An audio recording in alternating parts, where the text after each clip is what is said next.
Hello everyone, কেমন আছো তোমরা সবাই? আমি তো এখন খুব খুব খুব ভালো আছি। দিনটা ছিল 27শে অক্টোবর 2025। আমি চলে গেছিলাম মামা বাড়িতে, কেননা মামা বাড়ির তরফ থেকে আমাকে আইবুড়ো ভাতের নিমন্ত্রণ করা হয়েছিল। আমার সাথে আমার পুরো পরিবার চলে গেছিল মামা বাড়িতে। আর এই দেখো, এই বিশাল আয়োজন করেছে আমার মামারা সবাই। বিশেষ করে আমার 3টে বোন আছে, মামার 2 মামা 3 মেয়ে আছে। তো ওরা এত সুন্দর করে পুরো সুন্দরভাবে পরিপাটি করে সাজিয়ে গুছিয়ে আমাকে খেতে দিয়েছিল। পুরো আইডিয়াটাই ওদের। আর এই সুন্দর শাড়িটাও কিন্তু আমাকে মামা বাড়ি থেকেই দেওয়া হয়েছিল, যেটা পরে আমি খেতে বসে গেছি। আমাদের বাড়িতে আইবুড়ো ভাতের রিচুয়ালসটা নেই, আমাদের বাড়িতেও নেই, মামা বাড়িতেও নেই।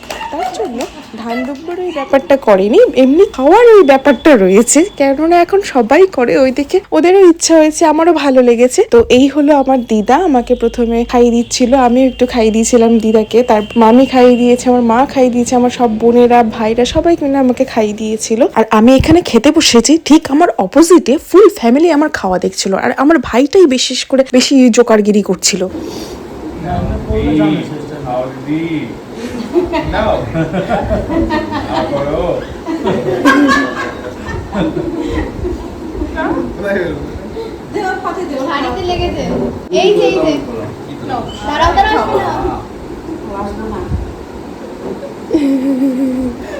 দেখতেই পেলে কিরকম বদমাশ, সারা দিন আমাকে জ্বালায় বাড়ি থাকলে। তো আজকের ভিডিওটা এই পর্যন্তই, দেখা হবে আর নেক্সট ব্লগে। ততক্ষণের জন্য বাই।